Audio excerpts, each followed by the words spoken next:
Hey everybody, this is a very special Yuletide episode of the 404. Don't get nervous that I'm the guy. I'm not Jeff. You could probably pick that up by now.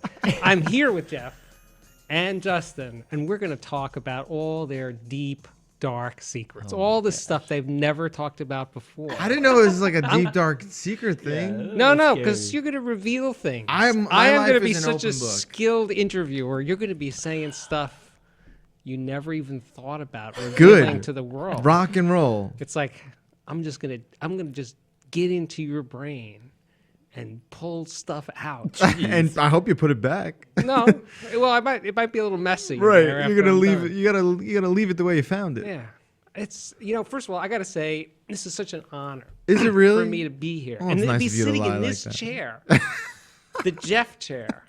This is like practically for me like Johnny Carson or something. Wow, that's just it's like inaccurate. You're my Johnny Carson, you're my Ed McMahon. Thank you. The gift of lowered expectations. Or that guy on Conan. What's his name? What? Andy Richter. You're the Andy Richter. Andy Richter? He said Andy Rooney first. Andy Richter? Yeah. That's This is actually a amazing. good compliment. He's really guy. funny. I do He love is Andy funny. Richter. Yeah. Thank you. Funny. Yeah. Well, that means a lot, man. You guys are so good together. It is an amazing thing. You're the only one that thinks that. No, Really? I'm kidding. Because I'm still plugging away that Letterman's stepping down. He's thinking about it. We were talking before we started that he's just going through the motions. I know he's CBS Gold and everything. You walk down the hall, you see his smiling face there, which I find very intimidating. It is intimidating. Yeah, but I think they need to step up. Yeah. Okay. NBC has Jimmy Fallon, The Tonight Show, which is in New York. Yeah. So they should bring the letter. Oh, it's already here. But anyway, that you guys should just glide right in. Hey. Take over. I appreciate that, but I feel like a lot of the reason why you love the show is because you're only on when you're here, which is always our best shows. Oh, wow. So you never get to see the other ones other that ones? aren't nearly as good as the Steve appearance. Well, hopefully. I don't when watch you're the on. ones without me. Yeah, I'm just shouldn't. kidding. No, I do watch them. Well, from your mouth to Les Moonvez's ears, right? Let's get Les on the phone Let's now. just pull him up. Yeah. I love that you made a list of the questions you're going to ask us. These A are- lot like the this is my- topics you bring to the show This is my security normally. blanket. It having is. It's your things. binky. Can I get that? I want to frame that. So, thing. real quick, before you start asking away, I want people to understand Yes. what the hell it is going on. This is here. shouldn't be frightening people. No. So The we fans. had we do these Yuletide episodes every holiday season, and someone emailed and said, "Hey, you should have Steve interview you guys." And here That it's was my happening. sister. It was your sister, all right. However, it happened. So take it away, man. This is your show now. I know this is a heavy burden. Actually, is. It's a big responsibility It to sit is. in this chair. Wait, really quick, I want to say thanks to Ariel, who's back in the board there. He doesn't have a microphone, but actually I think this idea was spawned by a voicemail asking for us to interview you, and now we somehow arrogantly turn this back into us. Oh, so, man. and you don't even have a Sorry. microphone to defend yourself, so I man. apologize for that. We'll have to do another episode that's all about you. He's Yeah. giving us the finger right Yeah. now. Oh, how nice. How, We how do endearing. appreciate Steve being here to do it. Well, to okay. interview I'm gonna do us my as well. best. All right. Like I said, this is heavy. Yeah, for me. kick it off, man. Let's get So this you going. know, I think I want to start with something that I see you both as writers. So Okay. when whoever wants to speak first, but like, how did you do that? How did it? How did you become a writer? Did you always want to be a writer? Oh, that's a decent question. You want to Yeah, sure. start this? So I got into writing because I wanted to get free stuff. And it really just boils down That's to honest. that. Yeah, in high school, I was really obsessed with Palm Pilots and portable computers. This is before iPhones came out and everything, before MP3 players came out. Wow, you're that old. Yeah, I was really old. Older than you thought. Don't let these good looks fool you. But in high school, I was really into those things, and I had no way to fund them because at the time they were, $400 or $500. Right. And so I went onto the internet and I found this website, cewindows.net, and this was maybe in freshman year of high school.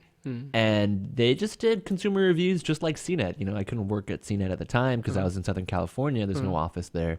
So I set up a partnership with those guys, and I started writing reviews, which you can actually find on the internet still. Yeah, from 1998, 99. Wow, were you good? Abhorrent writing, so Oh, don't judge me based on Right. that back in the day. But yeah, that's how I got started doing the reviews thing. And then, of course, from there, CNET was sort of the apex of that industry. And that's how I sort of arrived. So before you were here, though, at CNET, where did you have like a stepping stone to get here? Or? Yeah, I worked for a design magazine called Surface Magazine. It's sort of all art and design, and I did, as the contributing tech editor, I did all the tech pages for them, just layouts of cool stuff that I liked, and sort of curating my own page full of stuff. Wow. And so combining those two things, writing and technology, kind of made sense for CNET.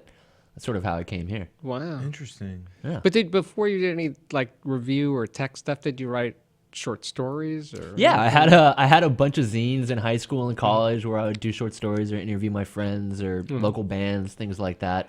I think that's definitely what started my writing, is reading zines and kind of realizing that I could sort of produce my own stuff without having to rely on a job to sort of you get me thought there. of yourself, your self-image was that you were a writer. Yeah, writer first. I never really Really? wrote with the expectation of getting into broadcasting. It was always sort of a written thing for me.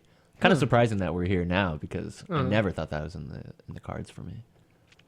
And you, Mr. So I mean, as long as I can remember, I was always like writing little stories. When I was really young, I would always have like a notebook with me, and I'd always write like completely absurd stories. And Fiction, made up yeah, story. fiction, just completely nuts. I remember writing like one story. I don't know how old I was. Maybe it was like 11, and it was about like the government was training kids how to fight wars through playing video games. Sounds real to me. Right. So, and I just like, I remember, pretty good. and like, I would like let my parents read it, and, you know, who else am I going to give this to? And I was like, all right, maybe, you know, this would be fun to do that for a living. But I didn't really do anything beyond that until college, where I was doing like a lot of freelance stuff. And I took a bunch of like creative writing classes in college. And I got sort of hired to do a few things for games while I was in school.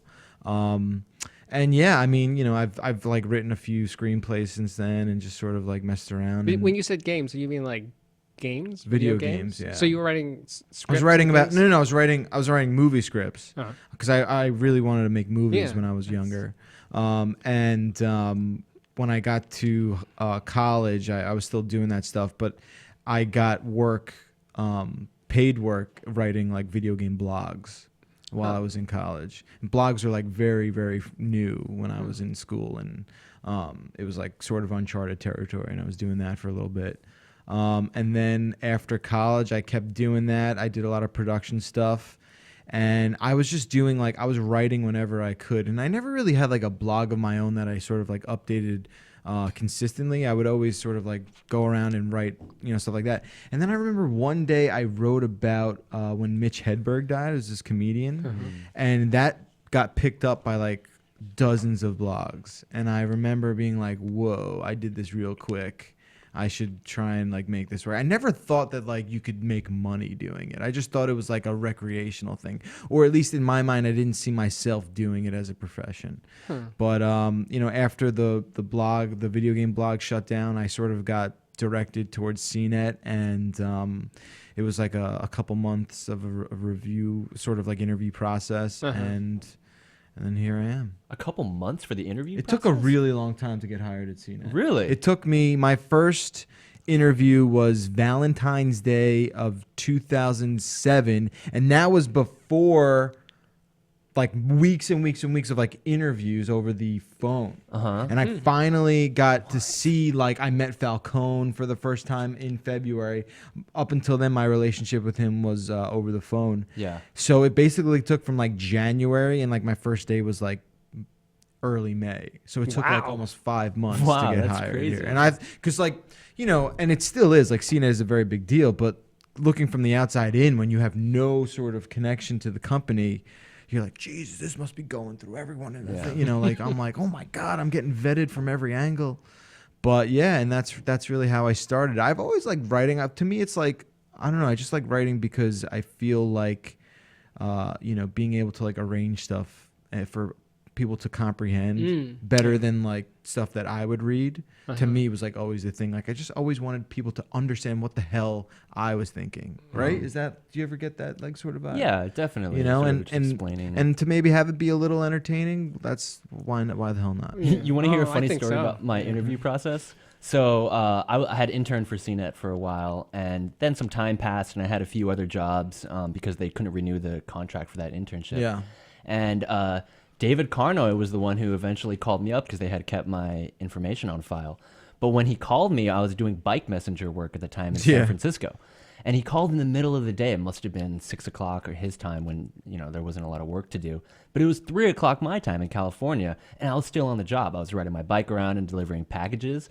And he called asking if I could do a short interview, maybe 15, 20 minutes. Right. And I really, really wanted this job. I wanted to move out to New York and work for CNET, but I didn't have time for an interview right then because I was delivering packages. Sure. So I ended up having to do both at the same time. And to this day, I don't think Carnoy even knows that I was riding around. Really? I was riding up elevators and huffing, trying not to exert energy and make it Right. sound like I was huffing and puffing Right. on the phone, but then at the same time trying to give the right answers to get this job. What would have been the problem if you're just like, look, I'm out. I was worried because I had been waiting on this job to come in. I had worked PR and I hated that. Yeah. Bike messenger work was a lot of fun, but grueling. I knew I was going to do that for the rest of my life. So when he called, I was like, this is my one and only opportunity. I better I can't not. get him off the phone. What if Right. someone else he Sure. talks to in the meantime? But gets you were the in job? San Francisco? I was in San Francisco. So there wasn't anything that you were going to work in the San Francisco office? No, that wasn't an option. And I had always sort of waited for this call to come in. So when David was like, hey, we have this opportunity, granted it was reviewing printers and headphones at the time, but he was like, yeah, you should come in and talk to us about this. And I had to, which is really funny. So it ended up being about a half an hour conversation, That's all on the interesting, bike. man. Wow. Just So for when one you interview. came to New York, you were hired already, or Yeah, I came here on Valentine's Day. That was my first day. Oh, there's like some sort of cosmic Wow. connection we have. The with St. Valentine's Day Day. connection. Wait, Yeah. what's yours? 'Cause You? mine was I had my first in-office interview on Valentine's Day in 2007. Oh wow, I didn't know Yeah. that either. And I thought it was so funny. I thought the interview went terribly. Huh? And I remember I was out with Stacy because she was already working by then, and we went to go see a show after. And the whole time I was like so bummed out because I thought it was bad. And I'm just like, This was with Falcone. Falcone? yeah, it was like Falcone. It was funny. Like Katzmeyer came in and he sort of had this like stare on him. Where I was like, Jesus, I don't want. Oh man, these guys are like intense. And knowing their Really? personalities now, they must Yeah. have had some really good poker faces on. I don't. Yeah, maybe Falcone's it got was the just like best a poker face. Maybe I was like one of. And I'm sure I was one of like a dozen people who they actually had come in. That's So super maybe they were like trying to keep it consistent throughout. But But I thought weren't you a film student? yeah, I went to school for So film. did you make any films? I did. I out of school I did a documentary for a band that we went on tour with them for a couple months. Oh wow. Yeah, I was like a Warner Brothers freelance employee for like 6 months. So what did you? But what did you do in the making of the movie? What were you doing? I was shooting it and sort of producing it and putting it together and like, it was like a 2-person production crew, and this is way before this is before like it's right as like deep like mini DV was like the format of choice. But there wasn't really any sort of affordable, versatile camcorders that would give you like production values on par with what you can get now. So it was very sort of rough. I mean, you can go buy it still. It's like in stores and stuff. It's a CD. I don't want to DVD. buy it. I want to see it for free. But it's Isn't also it on YouTube. Yeah, Okay. it's on YouTube. It's called It's called Mest: 7 Deadly Sins. Nest, N-E-S-T? Mest, MEST was the name of the Mest, band. okay. Yeah. Oh well. Yeah, you everyone can watch will it. I'm be, like in it a little. You should too. check how many views it has now and see how I think many more I think it people has like will. 30, 40,000. Oh views. really? Yeah. Wow. I mean, the band was like super popular back then. They're not really around anymore.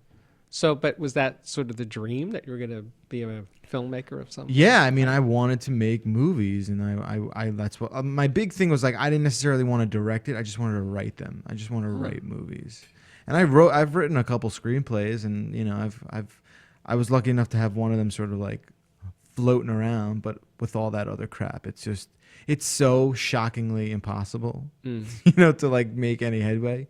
And I think that coupled with, and I was like working for like legitimate producers. Like I really thought that I had like a very, or at least more realistic of a chance than perhaps someone coming out of nowhere, because it's all about like who you know. Absolutely. And I was convinced that like I was like, yes, this is gonna just happen for me. I was also young and like 20 and just thought the world was just gonna like wait for me to start writing movies. Right. Well, clearly. But yeah, I mean, it's that's sort of what I wanted to do. But then I also got really disenchanted because I was like going to movies and like movies were getting progressively shittier. And I was like, man, they, what Hollywood puts out now is garbage. You How don't the want hell? to sully your reputation by making a piece of crap now. Well, yeah, but I'm just saying, like, I was like, man, if this is what they're releasing, how the hell is something like? But you could have rised above. This is a cakewalk, man. I don't know. But yeah, I don't know. And I worked on a few movies, and Stacy did a few movies. Stacy did like a bunch of Queen Latifah movies she worked on, and she would come home every day and just be like, "This is the worst thing ever," and it disenchanted me. It got me sort of like psyched out of it. But I gotta bring in my movie sometime, Yeah. which I can't find right now. I'm sure it's somewhere in my apartment. When you guys really? come, you'll see why it's so hard to find something. But Oh, I that's made a funny. movie On of film? on video of me Yeah. running for president in 1984. wait a minute, I thought that was real. That was real. So, So it was a documentary about your. Well, no, it was campaign? it was like a parody of a film so of you someone weren't- running for president. you technically were not running for Well, president. I mean, technically anyone can run for president. No, I wasn't. I didn't fill out any forms. Oh, but I, man, But I did I have. thought that was real. I dude. did have a representative at the Democratic convention, Okay. and they were wearing a Guttenberg for president Right. button. Yeah. And he comes back and he traded it for an Angela Davis, who's like a radical What? 60s. Benedict Arnold. Yeah. She said, look, I got an Angela Davis for president button. That's BS, that's man. fantastic. Oh my god. I was honored. But Justin, so you're from San Francisco? I'm from Orange County originally in Huntington Beach. Mm-hmm. Yeah, Southern California. Both my parents still live there. My dad used to own a Chinese restaurant there. It was open for 34 years, and then my mom still lives in but it's Huntington not there as well. anymore? No, he just retired last year. Oh, wow. And lucky enough, too, the week after he gave the keys over to a new owner, a car crashed into the front of the restaurant. Luckily, no one was hurt, which is why I'm laughing about it now. But, man, I don't know if that was his good luck or the other guy's bad luck. Yeah. But Definitely he the got other out. guy's bad luck. Yeah, God's he got out doing. in time. Wow. Whoa, that's messed up. Yeah, Golden Garden. So how was it like? I always think of this like East Coast, West Coast thing. Like, people on the West Coast have these feelings about New York and what it is or what they think it is. And then Yeah. they get here and is it better, just different than what you thought it was going to be, or worse? Or I think, obviously the stereotype about the East Coast is that everybody in New York is an asshole, right?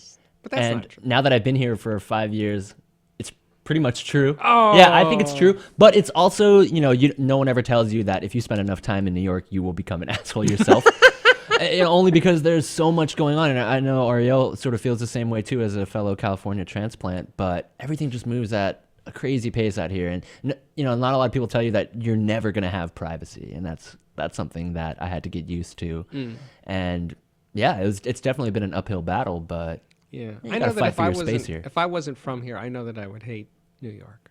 But, I think that's accurate. I was from here, so yeah. There's a lot of things I don't miss though. I don't miss being stuck in traffic in LA, and that was a constant thing. I don't miss having to find parking or, giant sprawls of suburbia. I don't really miss that at all, or track housing. I hate seeing stuff like that. So, yeah, there's some trade-offs. But you're not going to stay. No, I know I am gonna stay. Oh, you are? Oh, yeah, you are. I'll be here for a while. I'm not really? planning on moving back. He's gonna anytime soon. get the whole 9 yards here. Well, the man. 404 really has sort of anchored my experience in New York, so I can't leave until I feel like I'm finished with And the get show. this Letterman thing. Yeah, he's queuing up, contractually so- obligated to stay in Yeah. New So he's York. got to stay in New York. Yeah. Until- I'm a union guy, and those union guys, those are my brothers and Yeah. sisters. So Well, get us gotta in there. Keep it in the New York side. Absolutely, man. LA's got plenty. LA's interesting. Interesting. I'm gonna leave it at that. I remember I went to LA in the 70s, and I walked, as soon as I got there, the first thing I wanted to go to was Hollywood Boulevard and look at all the stars in the sidewalk. Yeah. So I walked up and down both sides of the street looking at those stars. And you know what I thought? Wow, this is like a giant Times Square. What a sleazy, disgusting, That's how it nasty is. It's place. bad. Yeah, I don't Especially really in like the that 70s. area now. Yeah. This is like, maybe 76 or Yeah. 77. Yeah. They were like, porno theaters, and not that that's a bad thing, but it was just like one scuzzy place after another. Right. Yeah. Occasionally nice places, but a What lot the of- weirder thing is now, instead of that area being across the entire city, it's block to block. So I'm sure you saw this back in E3, but you'll be on one block and it'll be all really nice houses and, Yeah. and high end, sartorial stores. And then the next block will just be a line of Abandoned, homeless yeah, people yeah. in tents sleeping on the sidewalk. Yeah. So that discrepancy has gotten a lot more obvious. It's hard for New Yorkers to get used to palm trees, by the way. Yeah. I think palm trees are aesthetically pleasing. Really? Yeah, they're cool looking. Any trees, after being in Manhattan, just seeing any Yeah, kind but of I grew foliage up is nice. where there were that's why I sort of I'm able to have like both sides of it. Like Yeah. I grew up so close to the city, but I also lived in suburbia, so I had my city stuff when I wanted it. Yeah. But I also was could able to I was always able to go outside and play hockey because it was freaking And suburbia. Jersey, from Hoboken? Or? No, I didn't. I grew up in a town called Marlboro, which is like 45 minutes south of here. There's definitely something about the East Coast that makes you value the good weather and the opportunity that you get, because there's really only, I would say, 5 months out of the year in spring and maybe Right. a little bit of fall. For sure. Into fall, where you can actually go out and have fun. I remember in California, for one You can have reason or fun in the another. summertime? Yeah, I was always in California. I was never about outdoor activities, camping, fishing. You took it for granted, Yeah, because you I know? took it Yeah. for granted. I could do it anytime during the year, and so as a result, I never did it. It's Yeah, this but- backwards way of thinking. But That's then funny. now that I live in the city, those outdoor activities mean so much more because there's not a lot of time for it. And so when you do get the opportunity, you're like, wow, I really want to go and take a Metro North train up to Poughkeepsie or up to anywhere Yeah. off those lines and go for a camping trip. It's something that I never embraced in California. I like that funny. about Yeah, but New when York. you grow up on the East Coast, you like discover winter sports and they become equally as important. Yeah. Like you like growing up going skiing and obviously the ice hockey stuff, like that's that culture is real strong here. So how did the whole gaming thing happen for you? Well, how did I get into video games? Yeah, I mean, you did it before you wrote about it? Yeah, I of mean, course. so- I've been playing games probably since I'm like 2 or 3 years old. So Wow. almost like 30 years. It's funny enough, my dad, I think, I only have like a fragmented sort of memory of this, but when I was living in Queens, I think he got me like an Atari at one point and was just like, check this out. It's going to blow your mind or whatever.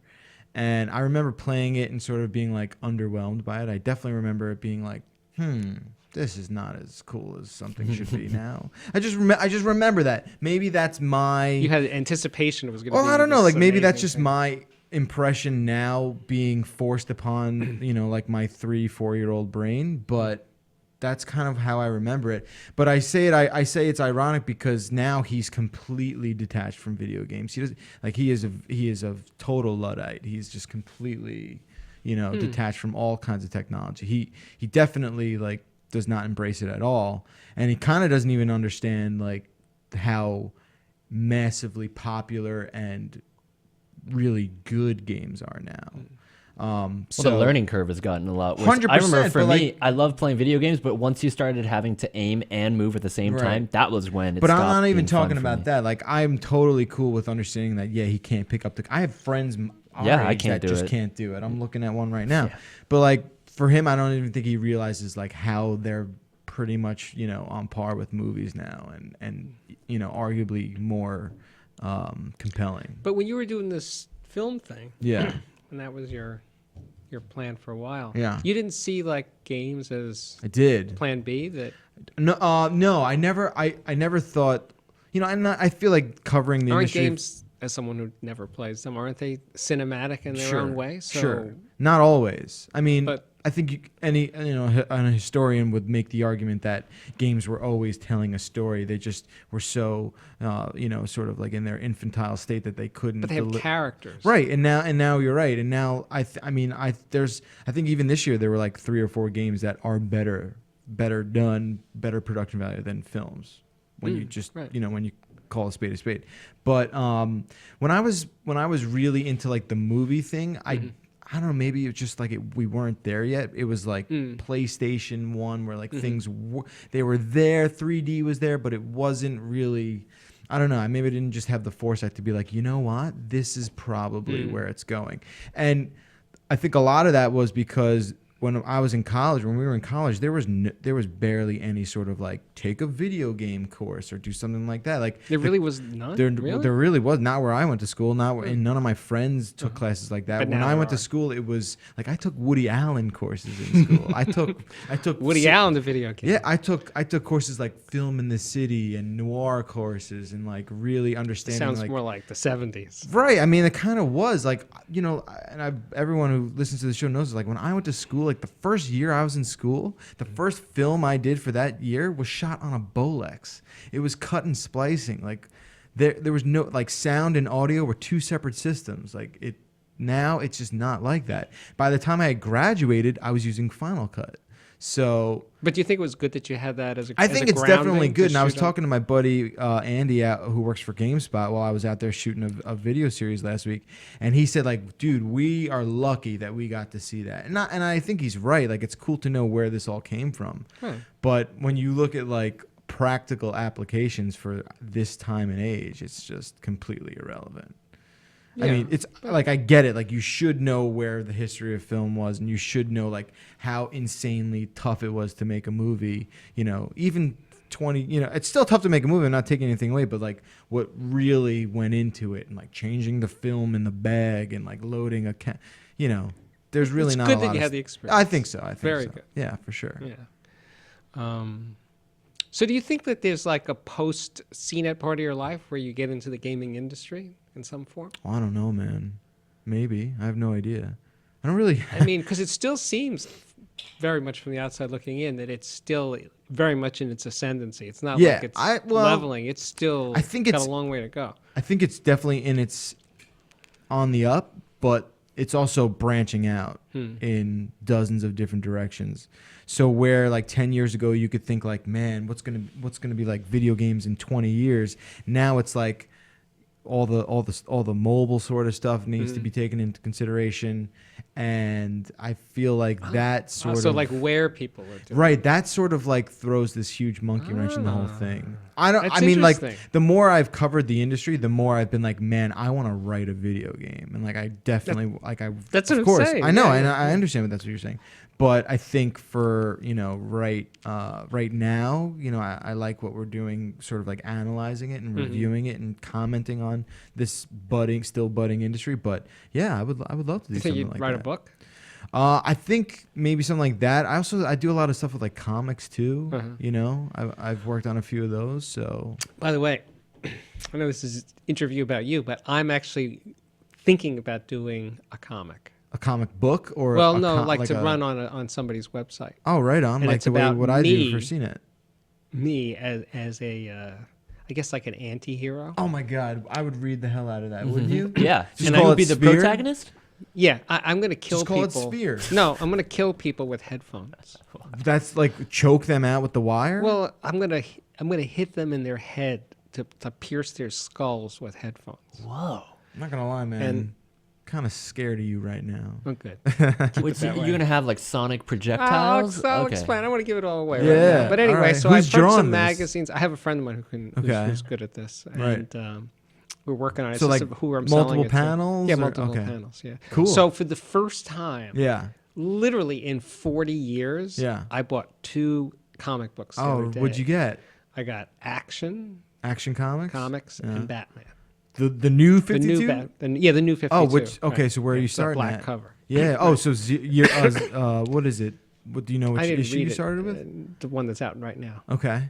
Right and, on. Just That to sort series of is give me fantastic. a grounding Yeah. to do this. Sure. But I definitely want to do it, and the artist half of this team is raring to go. Right. It's just finding should do it, someone who man. can pay for it. It's not even that, dude. The best part about comics now, I think, is that you can do it and just publish it. You're like, you don't have to worry about getting it into comic book stores. You Well, put it online. yeah. You got to give it away for free in the beginning. Like that's how. It has to work. See, I was making a mistake. I need to get paid. No, you got to. Especially the artist You got needs to do to it get for paid. free. No, you barter. You have to do All make it well, worth each other's we'll while. talk more about Yeah. this. So it's your. I don't want to take the spotlight away from you No, right guys, on. but it's just funny that that's.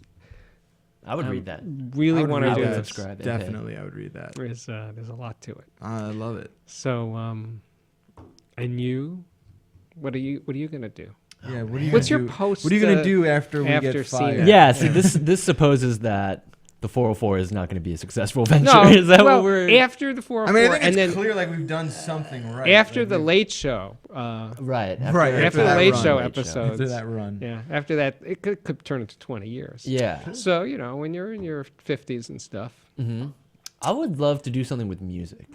And I know that's not an industry that you really want to get into now. He's like based jumping on the everything Titanic we've after talked they about. hit the You iceberg. don't care about making money. You'll have Yeah. so much money by then it won't matter. Yeah, but one of my favorite video shows is KCRW's Morning Becomes Eclectic. I've heard it. And I really like Pitchfork TV and all that stuff, Noisy on Vice. Mm-hmm. I would love to work for some video show, something similar to like Soundcheck on WNYC. Oh, man. I love that. That's cool. Yeah, No, maybe that's producing good. I think videos that's good. online of live performances for people like myself that just hates going to live shows now. I don't know if you guys feel this way, but as I get older, I just become more and more impatient I with understand. setup times, Yes, I'm other people in the impatient, audience, yes. bad shows, period, Bad sound. bad sound. Yeah, exactly. Too So loud sound. if I can do all of that at home, I feel a lot of people would probably. There's like Last FM is like in this building. right? Yeah, And they're they- right there. And they do a lot of what you just Right. described. Yeah. Oh, So okay. maybe Yeah. after technology is done, I kind of want to get into the music. Right. Yeah. Eventually, technology will end. Yes. Technology will after- level it'll off, just and be over. everything will have been invented. Uh-huh. Like, as I said in the previous creeping episode, back that into the that NAD conversation. 1978, it Yeah. sort of peaked for me. Right. I mean, eventually nothing will cease to exist anymore, and we will just go back We'll to just the be Stone virtual. Age. Yeah. It's just No it's Stone all- Age. Yeah. No Stone I Age? think the future is that the people who are rich enough Yeah. will have a physical life, and they will do exciting things Okay. that everybody else is just in their virtual Only hoping to Tron-like do. world, Sure. right? Right. having fantasies about having sex with Natasha Kinski or somebody. Right. And then only the rare, lucky few people will have a physical life. Okay. But that's what you will aspire to. So you want the real life. I love it. I love living, man. I love that when you talk about who you'd like to have sex with, you reference a 52-year-old woman. But I don't think who of is her that Natasha way. Kinski. I've never heard of never it. heard Bring that up name the before picture of either. her with the snake. Just put Okay. Natasha Kinski snake. For me, that's it. Oh, Why the snake? Dude? Look at that This snake. is an actress. Yes, Natasha Oh, Kinski. my. Okay. Okay. All right. All there right. you I go. see what You you got mean. that Bring there? that up. Okay. Let's make this smaller. Oh my. Okay. Okay. That's Natasha Kinski. Can we bring to that me. up, Aria? I don't know if Let's oh, just there leave she- that there on she the screen is. for a while. All right. Fair enough. That's mine. That's Natasha my Kinski. future, too. Well, we've yeah. turned off everyone who was here just to. No, I'm kidding. Oh, sorry. It's all good. Back to you guys. All right. We have a few So- more minutes. we have a few more Yeah, minutes? So, maybe like 5 or 10. So the 404 is taken to the next level. Yeah, for This sure. is amazing. Yeah, it's. Could you have dreamed this? It's been in the works for a while. We've been Yeah. daydreaming about it for a really long time. So we're really excited. Where's Randall Bennett? Where's Randall Bennett? I think Randall. I kind of talk to him every now and then, like on Twitter. I'm pretty sure he's in Utah.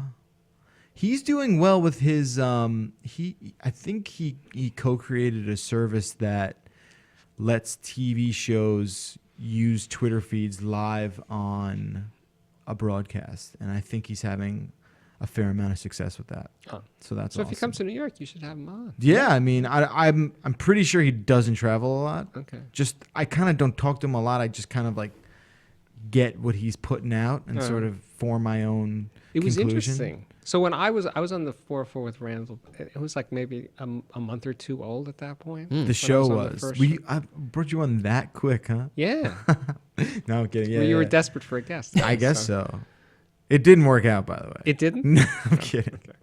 But that was fun. I had Yeah. fun. I remember that was the thing I said right away. I was like, this is So that fun. was you, Randall, Jeff, and Wilson? Yeah. The four of you guys? Okay, so this was still the Dudecast days if you were Oh only no, a it month was into it was the 404 still. It was, It was still, the it was called the 404. 404. It was the 404. The Dudecast was like the internal name. Oh, for it. okay. It was never like a public thing. Yeah. Gotcha. Oh, okay. Yeah. Well, it's amazing. So this Thanks, is man. well, not this one, but the one that I was on the regular 404. Sure. That was 1401. Yes, it was, right. Wow. 1401, yeah. Wow, that's amazing. It's cool. And you guys never look at the old ones. I've never heard an entire episode of the 404 before.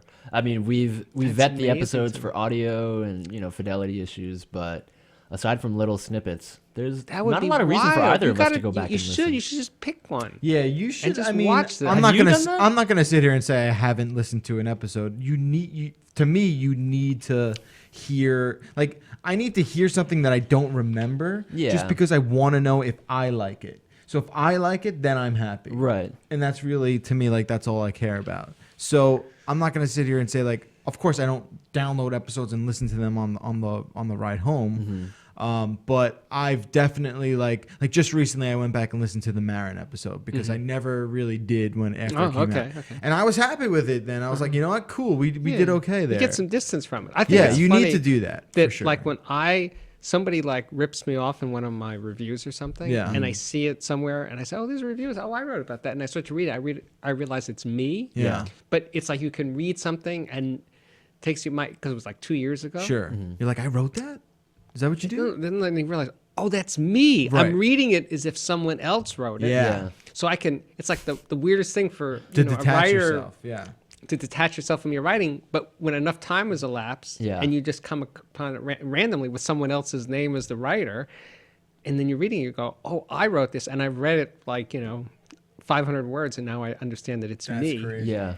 And so I'm reading it, saying, oh, this guy's good. You know? Yeah. I think for me, I'm worried that if I go back and listen to an entire episode, then I'll start being overly critical of myself, which is what you're supposed to do. I understand that. Right, yeah. but that's why you gotta there's- listen to an episode that's in the past because Right. Yeah. you've Long probably past. corrected But I'm it by worried that now. after I listen to that episode, I'll try to correct myself live on the show and make Yeah. it sort of a No, performance. then And it's never really been you that shouldn't way do for that. us. I think the conversational kind of anecdotal side That- of the 404 is what makes it good. Exactly. And I'm worried that is it's the going to strength. sound sort of rehearsed if I'm in my brain Then thinking, don't, oh, well, don't change it. All right, back then and listen keep to doing what that. you're doing. Keep doing what Yeah, you're it's doing. got to be organic for me. Because you know what's amazing? Like you see these shows on TV, like when they did the American version of Top Gear Yeah. a couple of years ago. Yeah. It's like, man, these guys have zero chemistry. Right. I mean, It's it tough. looks You can't it looks really- easy. There's really no reason why we should have chemistry either. Like, to be totally honest. Wait, what? I'm just saying, like, I think we're personally kind of lucky that it kind of like worked out. I guess so. You know what I mean? No. What do you mean? I just think like, no, I take It's that not back a little bit because predictable. we You were definitely can't- friends before the show started, and I'm different. saying we're lucky because it worked out like that. Like it worked out that Justin came here and we hit it off, and we were like, man, this could probably work. So that's what I mean, like when I say it by all standards, it just shouldn't work because usually like before you get a show, you like find people who you work, and we were lucky that like, oh man, Justin literally like showed up at the perfect time, and it worked, and like we all got along, and we were like, man, this Right. is probably gonna work. I think what makes the chemistry good is the fact that we do have a show together, but we're personally so different. Yeah, I mean, for we're sure. we're there's a little some connection points There's with some music overlap. and things like that, but in general, our interests are really different. A lot of times, our opinions and stuff is really different. But that's kind of what makes good radio. Chemistry and is conversations, too. just being able to have that back and forth, and you don't get stuck. Yeah. It's like there's always something to say and to continue, and I think that's it, because you can have it in real life with friends that you just Yeah. connect with that person and you just have this thing that Sure. keeps going, right? Yeah. Yeah, But then you meet other people and doesn't have it. said something and you're done. Yeah, like think about it like that, and not to just like completely, toot our own horns, but the fact that like we haven't killed each other, right? And like to me, like that's amazing because I feel like I meet people, and like you said, like I meet people, I'm like, man, I don't ever want to see that guy ever again. Yeah. Well, you're done. You've said your thing. You know? Time to move on, kind of thing. I don't know. To me, that's kind of cool. And the other thing you can make analogies to bands. Like the Yeah. bands hate each other, but Oasis for yeah, one. there's a lot of Well, bands like lots. that. Yeah. No, there's a shitload of bands and that it's just like hate each they're other. just in it for business, Yeah. and they're Right. making money and stuff. Yeah. And that's it. But it's like, but that's different because they go out and play their tunes Yeah. and stuff and have their little pattern. That's it. But you guys have to interact in a natural way, Yeah. unscripted every day to do this thing and just make it flow. I always That's wonder hard to do. I always wonder if the people that I'm seeing on TV, like I brought this up. You ever watch Good Day in New York? I used to. Greg Kelly and Rosanna Scotto. Yeah. I can't watch those guys No. because I can tell that they hate each Yeah, other. it's super And you cool. can tell because they'll sort of put little cuts, they'll like jab each other, Right. and it'll be sort of a passive aggressive thing. And then one of them will like really insult the other. Yeah. Then it'll just kind of be this awkward silence for a second. And Mm-hmm. I think you brought up Conan O'Brien. Him and Andy don't have that. Yeah, you could at tell all. they're really they're good friends. friends. But sometimes like on Stern when he was funny a Uh-huh. long time ago, when he was on regular broadcast radio. Yeah. And he had his crew, and he almost like intentionally set up these wars between people. He would right? like be the puppet master Right. and turn and you everyone couldn't against each tell, other. is this an act? Right, Or is this right. like today we're going to do this thing, or it was really There's happening, a lot of theater right? of the mind sort of stuff there Right. too, though. Yeah. 'cause But when you it don't- worked, it was Sure. It was amazing. Yeah. When Howard was on NBC, Mm. and he was getting a lot of stuff like you can't do this and you can't do Right. that, and he had a mic and he went into the general manager's Yeah, office. it's in the and- movie. right? But I mean, it really happened, Right. And I was listening to that when it happened and thinking, is this a bit or is this real? Right. And the fact that you can't tell, Yeah. that made Pretty great awesome. radio. Yeah, for sure. So Right on. when you can have that and you don't even know for sure. Yeah. That's it. I'm glad you think we have that. Because we actually hate each 'Cause other. you No. hate each other. Yeah, no, because I think we do a good job of being friends off screen and on the show. It doesn't really change. For sure. Yeah. That's awesome. All right. Well, cool, So man. I didn't miss anything. I didn't think screw that's anything it. up. I didn't think say any you did- bad words. You did a great job, man. I would love to. I don't know, not do it again. We just did it, but I think you should have your own podcast. Oh, really? Yeah, I mean, we talk about Marin and Alec Baldwin. Why wouldn't you have your own? I think this interview has gone great. You Yeah, know a lot of you can really do interesting it. people and have great stories. There's no reason why I'd- people wouldn't listen to I you. would absolutely listen to you. Yeah, I would subscribe as well. I'll think about that. But I'm I got serious. my headphone killer thing. To Oh do right, yeah. So you got a lot on your I got plate my- now. The gotta podcast make will that come when it's happen. ready. Yeah. Right. All right, cool, man. Well, this is your Fantastic. show. Take us Okay, out. Take so us out. this yeah. was a very special and even more special than I anticipated. Special episode of the 404, and happy holidays, happy Hanukkah, and what's that? Christmas. Christmas and the Seinfeld thing. What is that called? Festivus. Festivus, and Kwanzaa. whatever, however you celebrate the end of the year. Enjoy it, and we'll see you next year. I'll see you next year, I hope, on the 404. So my guests are, these guys, Yeah. Justin and Jeff. And next time. Bye-bye. See ya.